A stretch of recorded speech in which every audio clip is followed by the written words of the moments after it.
안녕하세요. 남과 북의 같음과 다름을 알아가는 통일합시다 시간입니다.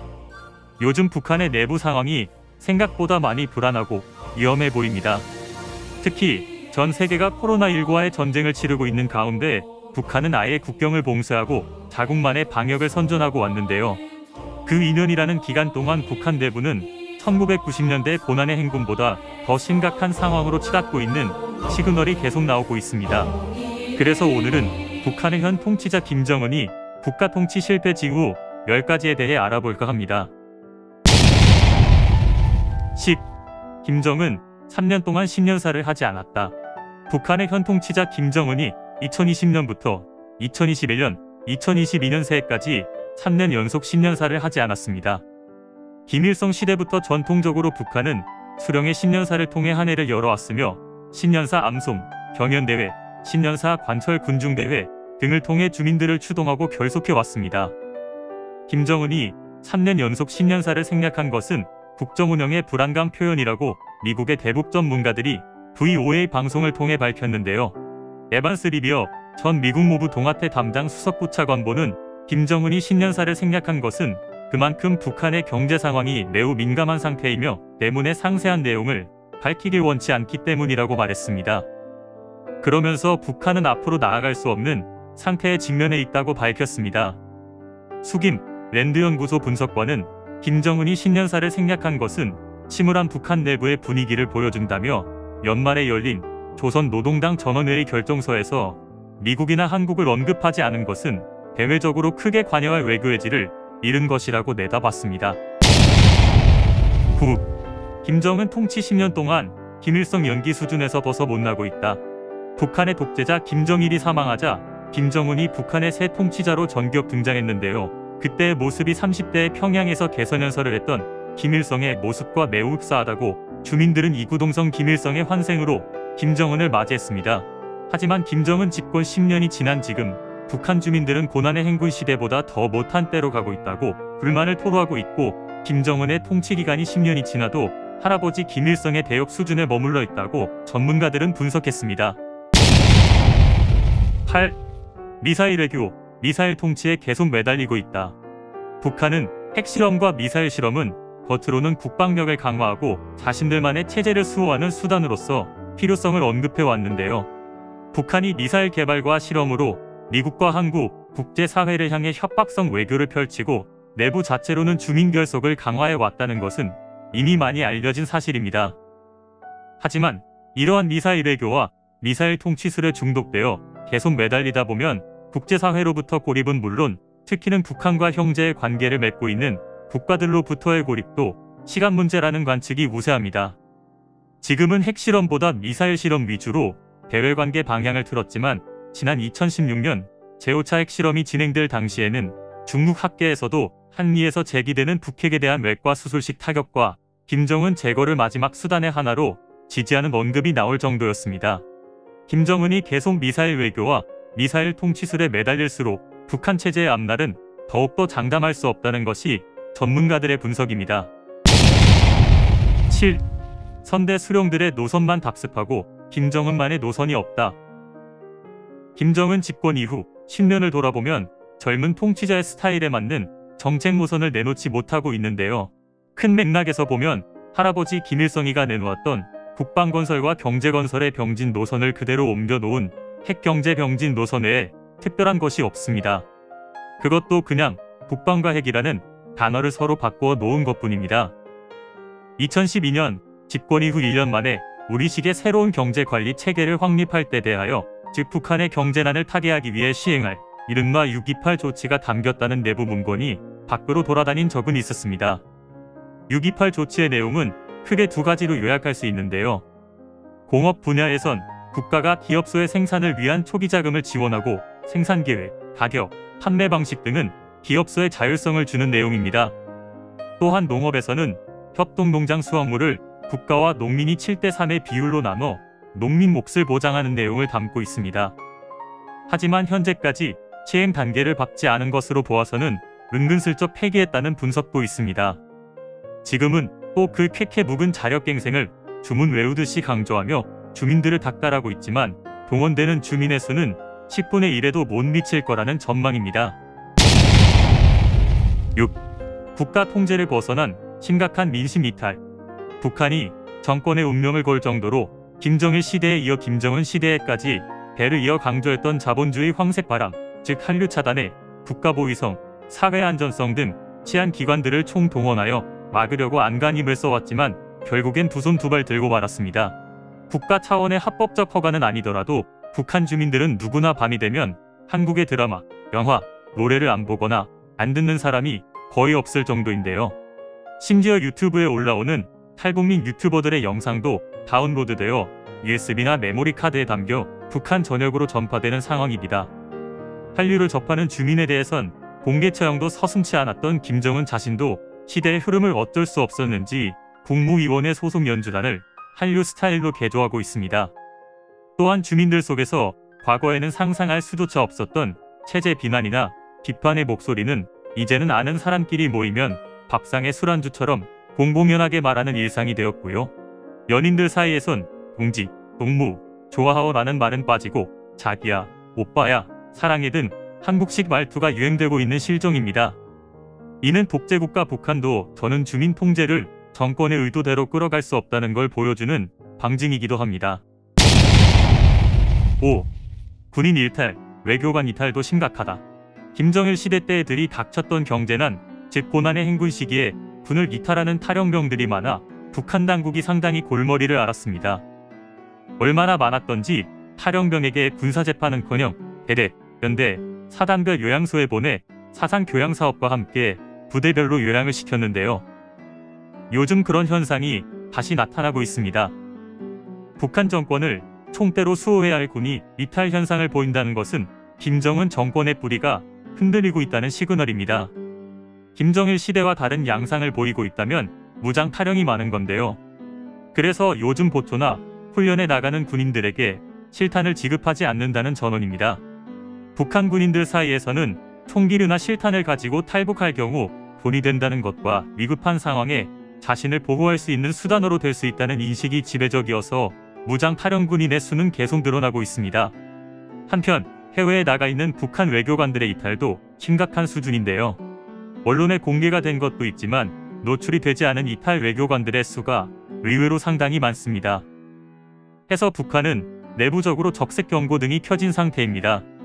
불안한 김정은 정권은 외교관들의 여권을 평상시에는 책임자가 회수를 하고 있다가 필요시만 내주는 시스템을 이미 전에 도입을 했지만 그것도 효과를 보지 못하고 있습니다.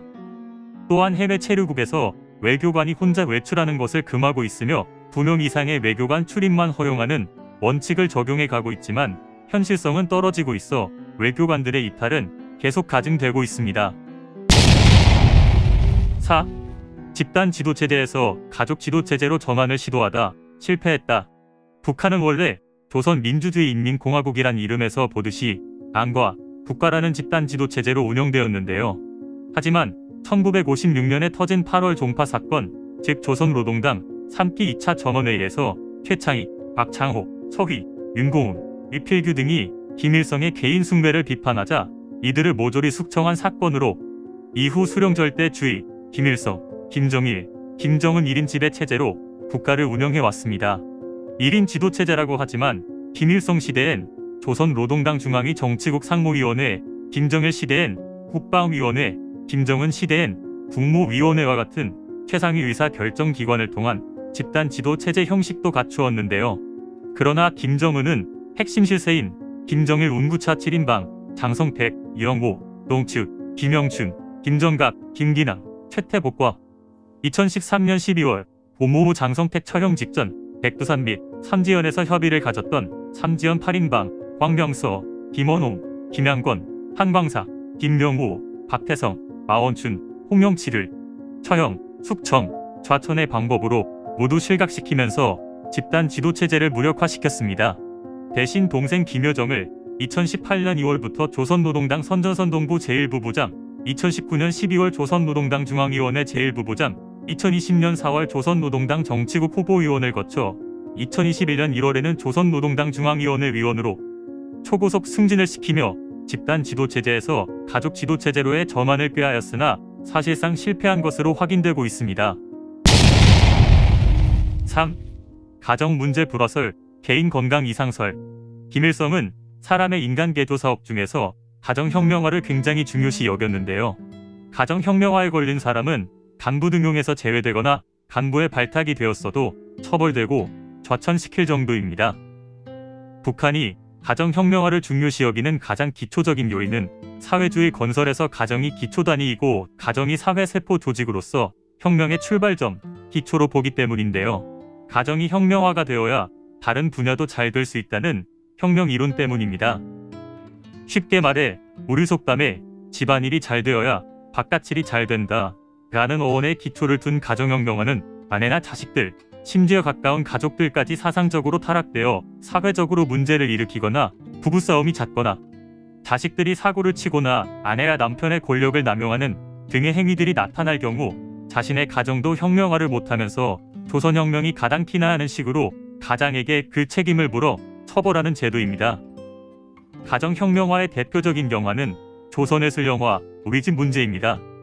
이런 북한의 가정혁명화 시각으로 보았을 때 오래전부터 15호 관저에서 터져나오는 김정은과 리설주의 가정불화는 국정운영 전반에 상당한 영향을 미치고 있으며 김정은의 통치력을 크게 저하시킬 뿐만 아니라 측근들과 간부들의 충성심까지 이반시키고 있습니다. 또한 국제사회의 경제봉쇄와 핵문제, 인권 문제는 김정은을 더욱더 심리적으로 압박하고 있는데요. 거기에다 가정문제, 측근들 경계심까지 김정은의 스트레스는 계속 쌓여만 가고 있습니다. 현대인들에게 모든 만병의 근원이 스트레스인데요. 그래서 그런지 평양가에서 끊임없이 흘러나오는 김정은 건강 이상설은 정권의 운명이 얼마 남지 않음을 계속 예고하고 있습니다. 2. 중국과 러시아는 대량 탈북 사태를 은밀히 준비하고 있다. 중국과 러시아는 북한의 급변 사태 시 탈북 난민들의 대량 유입을 방지하는 유일한 방법은 급변 사태를 예의주시하고 있다가 북한 난민들이 유입되기 전 먼저 북한 지역을 무력으로 차지하는 것을 최선으로 보고 있습니다. 그래야 완충지대를 확보하고 난민 수용소를 건설하고 난민들을 수용하여 자기들 국가로의 유입을 막는 최대한 방어선을 구축할 수 있다고 판단하고 있는데요. 만약 사태가 장기화되어 난민 유입의 문제가 심각한 상황으로 치닫게 되면 중국과 러시아는 국경 간의 난민 이동을 막고 난민 수용소 설치 지역을 확보하기 위해 국경으로부터 북한 쪽으로 최소 50km에서 100km가량 진입할 가능성이 높아 보입니다. 중국은 이런 사태에 대비해 국제적 명분을 얻기 위해 오래전에 북한 지역을 중국 속 하나의 자치지역으로 규정하는 동목공정 역사 프로젝트를 이미 완성을 했으며 지금은 러시아도 뒤를 이어 북한의 급변 사태에 대비한 준비들을 비밀리에 차곡차곡 해나가고 있습니다. 러시아 정부는 그 어느 때보다 북한 주민들의 가치관, 문화적 수준, 생활 실상들을 러시아어로 번역하고 자국민들에게 소개하는 빅데이터 작업을 본격적으로 진행하고 있으며 특히 국경연선 거주민들에게 북한 문화와 생활상을 러시아의 또 하나 지역 문화로 소개하고 있습니다. 이는 북한의 급변 사태에 대비해 북한 난민들과 연선지역 러시아 시민들 사이 이질성을 최소화시켜 북한과 러시아 사이에 국경지역 안정을 도모하려는 의도로 풀이됩니다. 북한과 국경을 맞대고 있는 중국과 러시아의 이런 움직임들은 김정은 정권이 불안함을 보여주는 메시지로 간주됩니다. 1. 당의 유일적 영도체계가 무너지고 있다. 당의 유일적 영도체계 확립의 10대 원칙은 북한 조선노동당의 강령입니다. 1974년 4월 김정일에 의해 당의 유일 사상체계 확립의 10대 원칙이 발표되었고 2013년 김정은에 의해 당의 유일적 영도체계 확립의 10대 원칙으로 이름이 바뀌었습니다. 북한에서는 사회주의 헌법, 조선노동당 규약은 몰라도 사는 데 지장이 없지만 10대 원칙을 모르고서는 살아갈 수가 없습니다. 쉽게 말해 김정일, 김정은 10계명입니다. 북한 정치범수용소 수감자의 80-90%가 10대 원칙이 적용되어 수감될 만큼 북한 사회에서는 헌법보다 상위에 있는 초헌법적 원칙이 바로 10대 원칙입니다. 김정은의 고모부 장성택도 이 10대 원칙의 적용을 받아 공식 회의장에서 체포가 되어 처형을 받았습니다. 그러나 김정은 집권 10년 동안 당의 유일적 영도 체계는 강화된 것이 아니라 오히려 무너져 내리고 있다고 북한 주민들은 입을 모았습니다. 그 첫 번째 이유가 김정은의 무분별한 최측근 공개 처형입니다.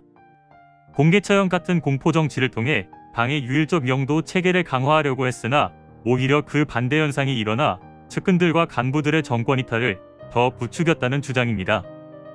두 번째 이유는 조선노동당 입당을 기피하는 현상인데요. 입당 가입자라면 누구나 20대 원칙 전문을 그대로 암송해야 하는데 입당 기피 현상이 일어나다 보니 당의 유일적 영도 체계 권력은 계속 그 힘을 잃고 있습니다. 세 번째 이유는 북한의 장기적 경제난이 불러온 세대 바뀜 현상 때문인데요. 새내 교육 세대에서 장마당 세대로 세대가 바뀜으로써 노동당은 몰라도 장마당은 알아야 한다는 인식이 사회 전반에 두드러지게 나타나고 있습니다. 해서 당의 유일적 영도 체계는 북한 주민들 기억 속에서 점점 희미하게 사라지고 있습니다. 북한에서 당의 유일적 영도 체계가 무너지고 있다는 것은 김정은 정권의 근간이 무너지고 있다는 것과 같은 소리이며 어쩌면 그 시기는 점점 앞당겨지고 있으며 한국이 예측 못하는 시간대에 북한의 급변 사태가 일어날 수 있다고 전문가들은 경고했습니다. 이 시간을 통해 김정은 국가 통치 실패 징후 10가지에 대해 알아보았고요. 한반도 통일의 주역인 우리는 통일은 불편할 수 있지만 분단은 영원한 불행임을 잊어서는 안 됩니다. 지금까지 런던에서 채널N입니다.